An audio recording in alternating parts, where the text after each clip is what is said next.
En el principio, la palabra ya existía. Estaba con Dios y era Dios. Esta palabra se hizo hombre y vino a vivir entre nosotros, lleno de amor inagotable y fidelidad. Como profetizó Isaías, la Virgen concebirá y dará a luz un hijo y le dará por nombre Manuel, que significa Dios con nosotros. Nos alegra que dediques este valioso tiempo a la reflexión en el más grande sacrificio de amor que una vez la humanidad hubiese experimentado.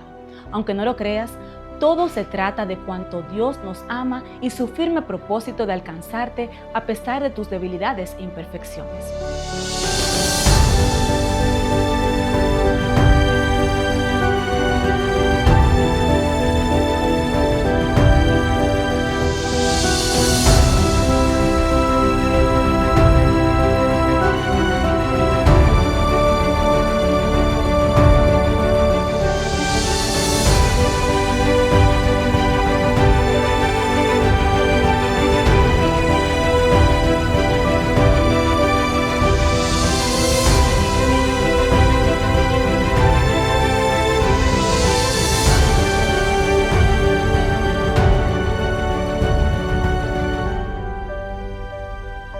Jesús no vino para ser un rey terrenal con alivio temporal, sino con un propósito de alcance eterno: buscar y salvar lo que se había perdido.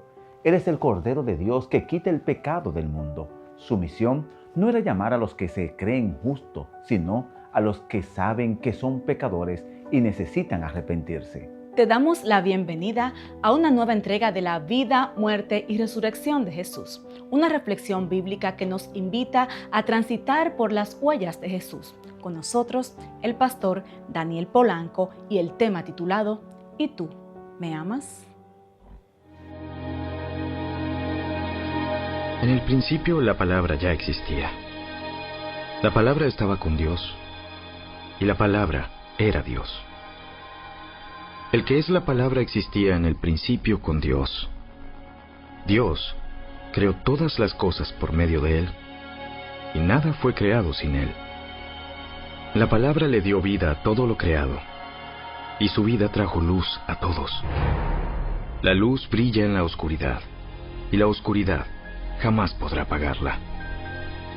Dios envió un hombre llamado Juan el Bautista, para que contara acerca de la luz, a fin de que todos creyeran por su testimonio. Juan no era la luz, era solo un testigo para hablar de la luz. Aquel que es la luz verdadera, quien da luz a todos, venía al mundo. Vino al mismo mundo que él había creado, pero el mundo no lo reconoció. Vino a los de su propio pueblo, y hasta ellos lo rechazaron. Pero a todos los que creyeron en él y lo recibieron, les dio el derecho de llegar a ser hijos de Dios. Al venir a morar con nosotros, Jesús iba a revelar a Dios tanto a los hombres como a los ángeles. Él era la palabra de Dios, el pensamiento de Dios hecho audible.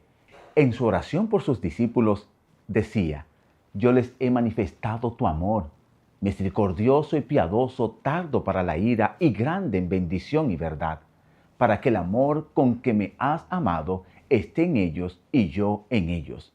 Pero no solo para sus hijos nacidos en la tierra fue dada esta revelación. Nuestro pequeño mundo es un libro de texto para el universo, el maravilloso y misericordioso propósito de Dios. El misterio del amor redentor es el tema del cual desean mirar los ángeles, y será su estudio a través de todos los siglos sin fin.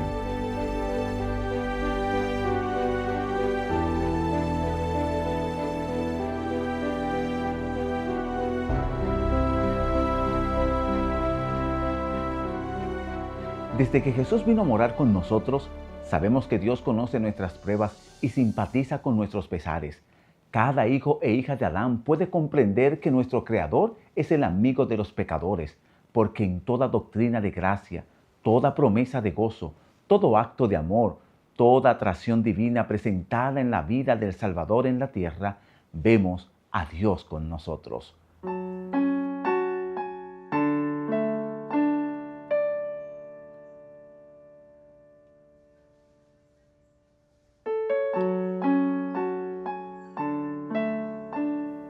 Los rabinos de Jerusalén despreciaban a los habitantes de Galilea por rudos e ignorantes, y sin embargo, estos ofrecían a la obra del Salvador un campo más favorable que los primeros. Eran más fervientes y sinceros, menos dominados por el fanatismo. Su mente estaba mejor dispuesta para recibir la verdad. Al ir a Galilea, Jesús no buscaba retiro o aislamiento. La provincia estaba habitada en ese tiempo por una población numerosa, con mayor mezcla de personas de diversas nacionalidades que la de Judea. En esta forma de Jesús cobra sentido la palabra de Dios que nos dice: porque el Hijo del Hombre vino a buscar y a salvar lo que se había perdido. El único norte del ministerio de Cristo era la redención del pecador. Sus más grandes candidatos para la transformación eran hombres toscos e imperfectos.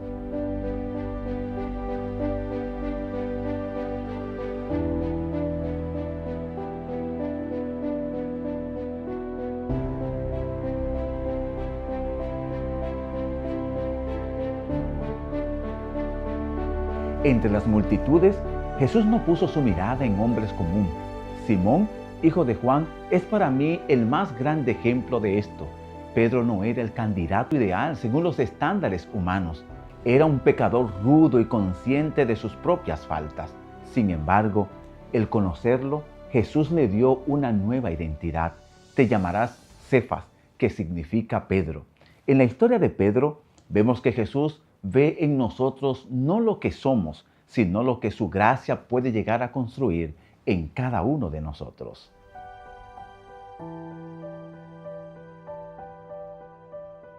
El llamado de Jesús fue chocante para Pedro. ¿Por qué Jesús escogería a un hombre tan tosco como Pedro para experimentar su poder salvífico? En su primer encuentro, Pedro advirtió a Cristo y le ordenó que se apartara porque él era el más grande pecador.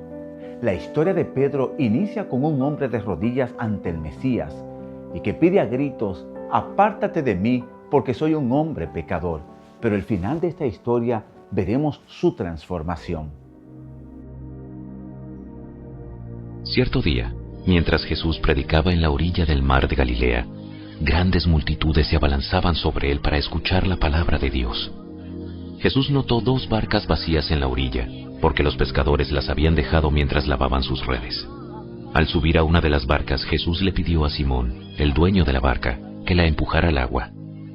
Luego se sentó en la barca, y desde allí enseñaba a las multitudes. Cuando terminó de hablar, le dijo a Simón: ahora ve a las aguas más profundas, y echa tus redes para pescar. Maestro, hemos trabajado mucho durante toda la noche y no hemos pescado nada. Pero si tú lo dices, echaré las redes nuevamente. Y esta vez las redes se llenaron de tantos peces que comenzaron a romperse. Un grito de auxilio atrajo a los compañeros de la otra barca, y pronto las 2 barcas estaban llenas de peces y a punto de hundirse. Cuando Simón Pedro se dio cuenta de lo que había sucedido, cayó de rodillas delante de Jesús y le dijo: Señor, por favor, aléjate de mí. Soy demasiado pecador para estar cerca de ti. Pues estaba muy asombrado por la cantidad de peces que habían sacado, al igual que los otros que estaban con él. Sus compañeros, Santiago y Juan, hijos de Zebedeo, también estaban asombrados. Jesús respondió a Simón: no tengas miedo. De ahora en adelante, pescarás personas.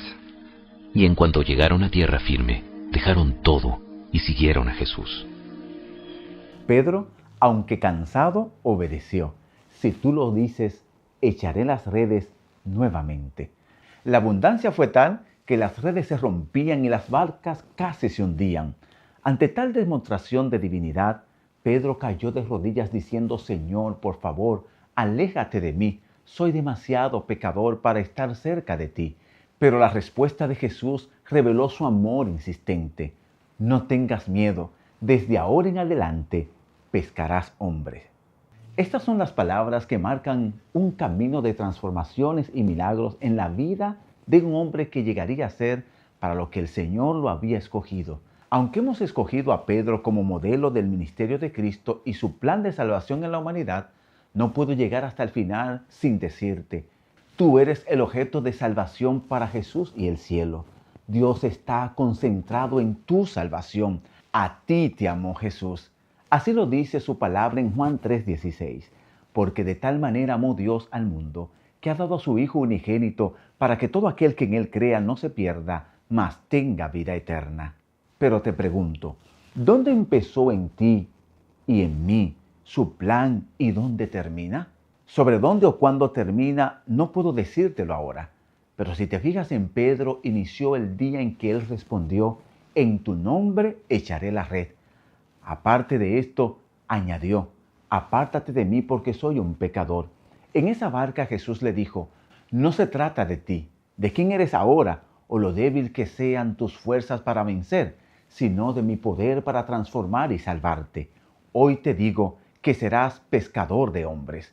Ese día, Pedro dejó de pensar en los barcos y en su carga.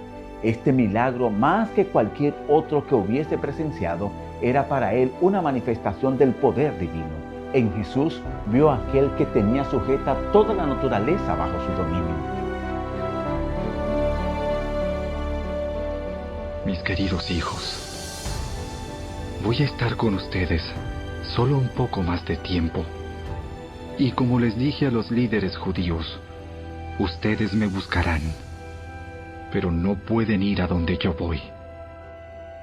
Así que ahora les doy un nuevo mandamiento: ámense unos a otros. Tal como yo los he amado, ustedes deben amarse unos a otros. El amor que tengan unos por otros será la prueba ante el mundo de que son mis discípulos. Simón Pedro le preguntó: Señor, ¿a dónde vas? Ahora no puedes venir conmigo, pero me seguirás después. ¿Pero por qué no puedo ir ahora, Señor? Estoy dispuesto a morir por ti. ¿Morir por mí? Pedro, te digo la verdad. Mañana por la mañana, antes de que cante el gallo, negarás 3 veces que me conoces.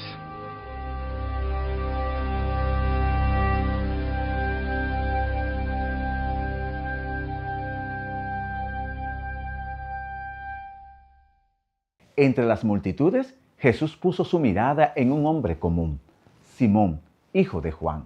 Pedro no era el candidato ideal según los estándares humanos. Era un pecador rudo y consistente en sus propias faltas. Sin embargo, al conocerlo, Jesús le dio una nueva identidad. De aquí en lo adelante, veamos el sendero que Jesús tomó para transformar al hombre tosco en un pescador de hombres y cómo derrumba todos los argumentos que cualquiera puede tener como imposibilidad de su plan en ti y en mí.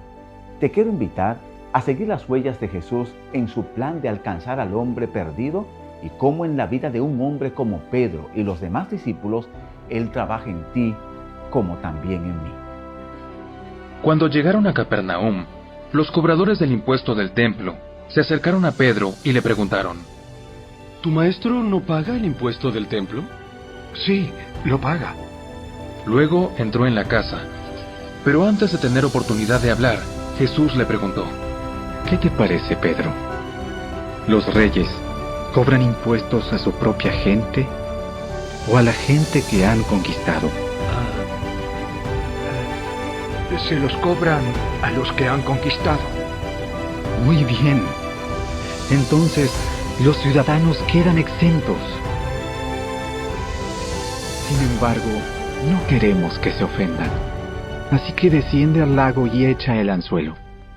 Abre la boca del primer pez que saques y allí encontrarás una gran moneda de plata. Tómala y paga mi impuesto y el tuyo.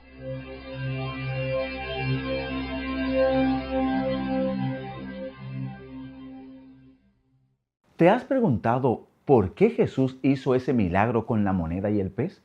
Muchos han tomado esta escena para argumentar que Jesús hizo milagros para su conveniencia y que este es un ejemplo de un milagro para satisfacer una necesidad personal al pagar el impuesto con la moneda de un milagro. Pero no es así. Este milagro, que para muchos está escondido, para Pedro fue muy significativo.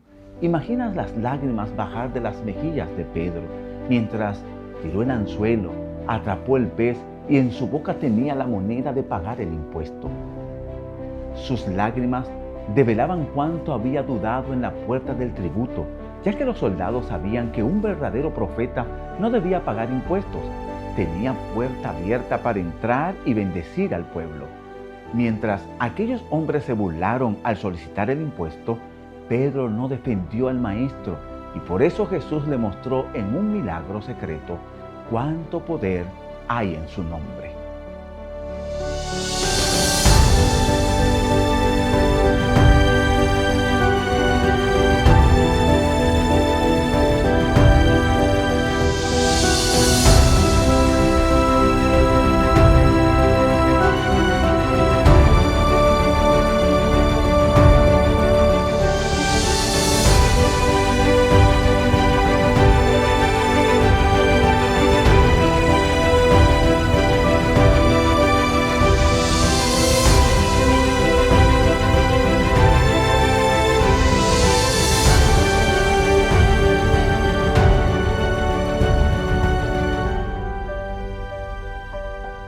Qué bueno que sigues allí. Hasta ahora hemos visto en Pedro el modelo de un gran pecador, escogido por Dios para una transformación de salvación. A esta clase también pertenecía Leví Mateo, quien, después de los 4 discípulos de Genezaret, fue el siguiente en ser llamado al servicio de Cristo. Los fariseos habían juzgado a Mateo según su empleo, pero Jesús vio en él un hombre con corazón dispuesto a recibir la verdad. Mateo había escuchado la enseñanza del Salvador. En la medida en que el convincente Espíritu de Dios le revelaba su pecaminosidad, anhelaba pedir ayuda a Cristo, pero estaba acostumbrado al carácter exclusivo de los rabinos y no había creído que este gran maestro se fijaría en él. Sentado en su garita de peaje, un día, el publicano vio a Jesús que se acercaba a él. Grande fue su asombro al oírle decir: «Sígueme». Mateo, dejadas todas las cosas, se levantó, le siguió y no vaciló. No dudó ni recordó el negocio lucrativo que iba a cambiar por la pobreza a las penurias. Le bastaba estar con Jesús, poder escuchar sus palabras y unirse con él en su obra. Así había sido con los discípulos antes llamados. Cuando Jesús los invitó a Pedro y a sus compañeros a seguirle, dejaron inmediatamente sus barcos y sus redes. Algunos de estos discípulos tenían deudos que dependían de ellos para su sostén, pero cuando recibieron la invitación del Salvador, no vacilaron ni se preguntaron: ¿cómo viviré y sostendré a mi familia? Fueron obedientes al llamamiento. Y cuando más tarde Jesús les preguntó: ¿cuándo os envié sin bolsa y sin alforja y sin zapatos y os faltó algo?, pudieron responder: nada. A Mateo en su riqueza, a Andrés y Pedro en su pobreza, llegó la misma prueba y cada uno hizo la misma consagración. En el momento del éxito, cuando las redes estaban llenas de peces y eran más fuertes los impulsos de la vida antigua, Jesús pidió a los discípulos a la orilla del mar que lo dejasen todo para dedicarse a la obra del Evangelio. Así también es probada cada alma para ver si los deseos de los bienes temporales prima sobre el de la comunión con Cristo. Los buenos principios son siempre exigentes. Nadie puede tener éxito en el servicio de Dios a menos que todo su corazón esté en la obra y tenga todas las cosas por perdida frente a las excelencias del conocimiento de Cristo. Nadie que haga reservas alguna puede ser discípulo de Cristo y mucho menos puede ser su colaborador. Cuando los hombres aprecian la gran salvación, se verá en su vida el sacrificio propio que se vio en la de Cristo. Se regocijarán en seguirle a donde quiera que los guíe. Te invito a que vivamos juntos uno de los grandes finales de Cristo con sus discípulos allí en el aposento alto.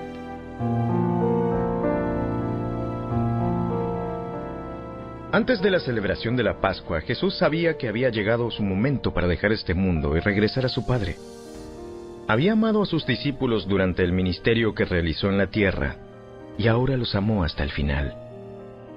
Era la hora de cenar y el diablo ya había incitado a Judas, hijo de Simón Iscariote, para que traicionara a Jesús. Jesús sabía que el Padre le había dado autoridad sobre todas las cosas, y que había venido de Dios y regresaría a Dios. Así que se levantó de la mesa, se quitó el manto, se ató una toalla a la cintura y echó agua en un recipiente. Luego comenzó a lavarles los pies a los discípulos y a secárselos con la toalla que tenía en la cintura. Cuando se acercó a Simón Pedro, éste le dijo: Señor, tú me vas a lavar los pies a mí. Ahora no entiendes lo que hago, pero algún día lo entenderás. No, jamás me lavarás los pies. Si no te lavo, no vas a pertenecerme. Ah, entonces, lávame también las manos y la cabeza, Señor, no solo los pies. Una persona que se ha bañado bien no necesita lavarse más que los pies para estar completamente limpia. Y ustedes, discípulos, están limpios, aunque no todos. Y hasta aquí nos preguntamos, ¿qué ha logrado Jesús en Pedro y los demás discípulos? Sinceramente, la narrativa de Juan capítulo 13 nos da evidencia de que aún la obra no estaba terminada. Lo primero es que en el aposento alto, en el acto del lavamiento de los pies, era como si 12 generales esperaran para que alguien les sirviera. ¿Quién será el siervo que entrará a lavarle los pies a los ilustrados discípulos del Maestro? Era la pregunta que reposaba en cada uno de ellos. Y entonces vino la gran lección de Jesús de ser humildes al lavar los pies de sus discípulos. Aunque la narrativa presenta algo simple, estamos mirando a Jesús, el que hizo los mares y ríos del mundo, tomar una pequeña vasija con agua para lavar los pies de los discípulos, el que puso el cielo azul en el espacio y extendió las grandes cortinas verdes en las montañas de este mundo, tomó una pequeña toalla y se la ciñó para secarle. En la última cena, Jesús, sabiendo que el Padre le había dado toda autoridad sobre las cosas, realizó un acto de humildad extrema. Comenzó a lavar los pies de sus discípulos. Pedro, con su sentido de superioridad y orgullo, se resistió. Señor, ¿tú me vas a lavar los pies a mí? Jamás me lavarás los pies. Jesús le enseñó una gran lección vital de salvación. Si no te lavo, no vas a pertenecerme. Pedro, entendiendo que necesitaba esa limpieza espiritual para tener parte con el Maestro, respondió: lávame también las manos, la cabeza. Señor, no solo los pies. Jesús le demostró que en su reino el mayor debe ser como un sirviente. En la próxima escena se presenta lo que podríamos llamar las vislumbres del resultado de la acción transformadora de Jesús en la dura vida de Pedro al hacer la pregunta final de este estudio: ¿y tú, me amas? Más tarde Jesús se apareció nuevamente a los discípulos junto al mar de Galilea. Este es el relato de lo que sucedió. Varios de sus discípulos se encontraban allí: Simón Pedro, Tomás, al que apodaban el Gemelo, Natanael de Caná de Galilea, los hijos de Zebedeo y otros 2 discípulos. Simón Pedro dijo: Me voy a pescar. Nosotros también vamos. Así que salieron en la barca, pero no pescaron nada en toda la noche. Al amanecer Jesús apareció en la playa, pero los discípulos no podían ver quién era. Les preguntó: Amigos, ¿pescaron algo? ¡No! Echen la red a la derecha de la barca y tendrán pesca. Ellos lo hicieron y no podían sacar la red por la gran cantidad de peces que contenía. Entonces el discípulo a quien Jesús amaba le dijo a Pedro: ¡Es el Señor! Cuando Simón Pedro oyó que era el Señor, se puso la túnica, porque se la había quitado para trabajar. Se tiró al agua y se dirigió hacia la orilla. Los otros se quedaron en la barca y arrastraron la pesada red llena de pescados hasta la orilla, porque estaban solo a unos 90 metros de la playa. Cuando llegaron, encontraron el desayuno preparado para ellos: pescado a la brasa y pan. Traigan algunos de los pescados que acaban de sacar. Así que Simón Pedro subió a la barca y arrastró la red hasta la orilla.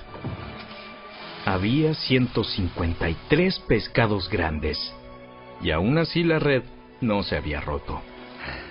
Ahora acérquense y desayunen. Ninguno de los discípulos se atrevió a preguntarle, ¿quién eres? Todos sabían que era el Señor. Entonces Jesús les sirvió el pan y el pescado. Esa fue la tercera vez que se apareció a sus discípulos después de haber resucitado de los muertos. Después del desayuno, Jesús le preguntó a Simón Pedro, Simón, hijo de Juan, ¿me amas más que estos? Sí, Señor. Tú sabes que te quiero. Entonces, alimenta a mis corderos. Jesús repitió la pregunta. Simón, hijo de Juan, ¿me amas? Sí, Señor. Tú sabes que te quiero.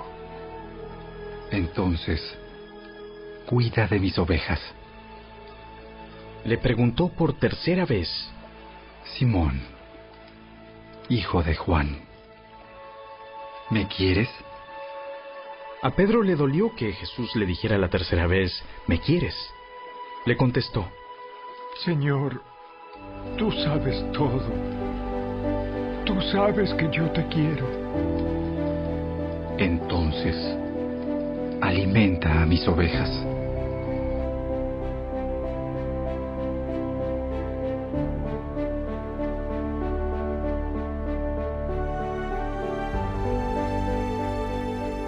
El amor de Jesús es más persistente que nuestros fallos. Tras su resurrección, Jesús buscó a Pedro nuevamente a la orilla del mar. Tras otra pesca milagrosa de 153 peces grandes, Jesús preparó el desayuno para ellos. Caminando por la arena, Jesús confrontó el corazón de Pedro con una pregunta repetida 3 veces. Simón, hijo de Juan, ¿me amas?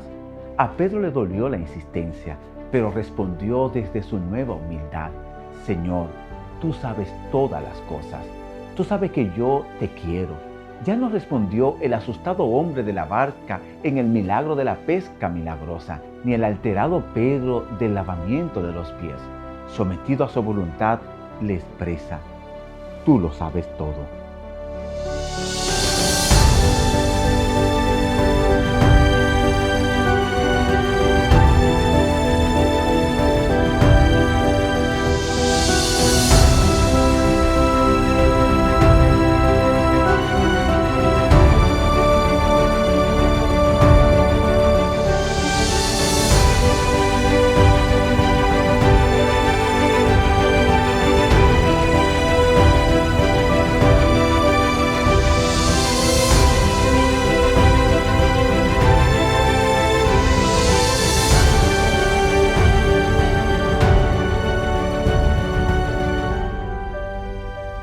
Jesús llegó justo a tiempo en la vida de Pedro y hoy llega justo a tiempo a la tuya.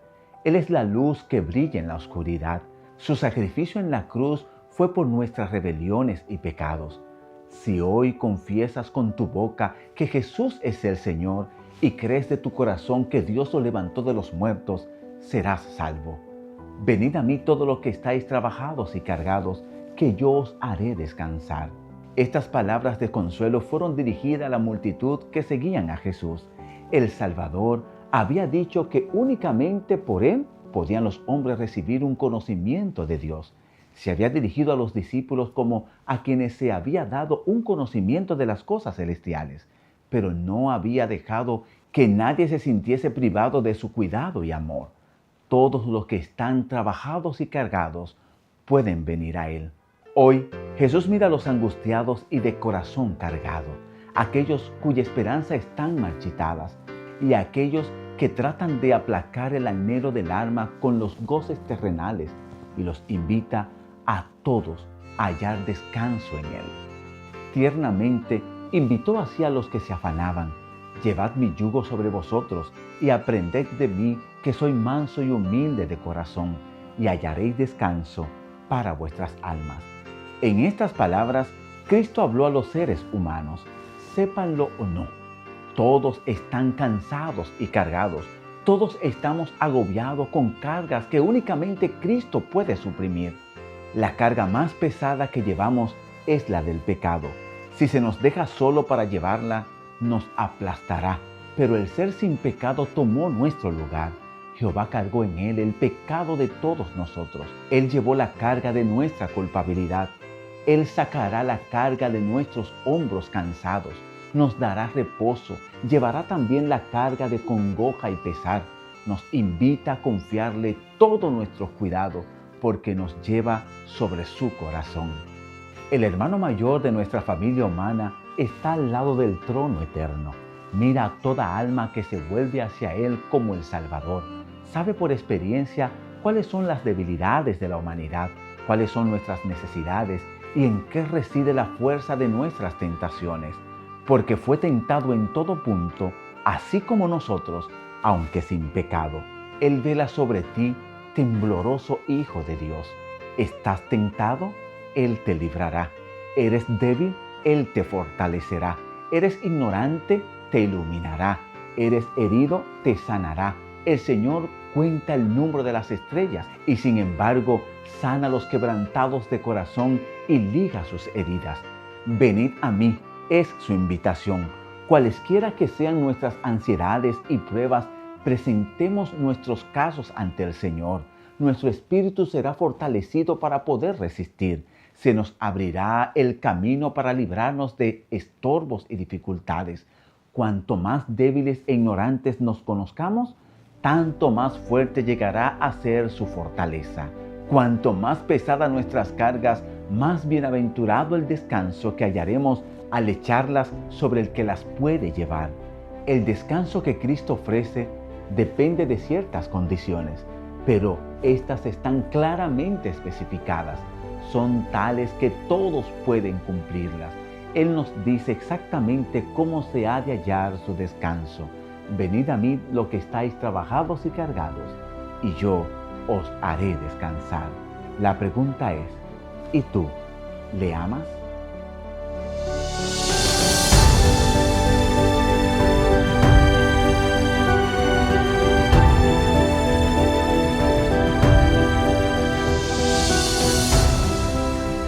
Si tú eres ese pecador que Jesús ha escogido para ser transformado y salvado, repite esta oración conmigo. Padre, gracias por el amor insistente de Jesús. Así como restauraste a Pedro, restaura mi vida. Dame a beber del agua viva que sacia para siempre la sed de este mundo. Amén.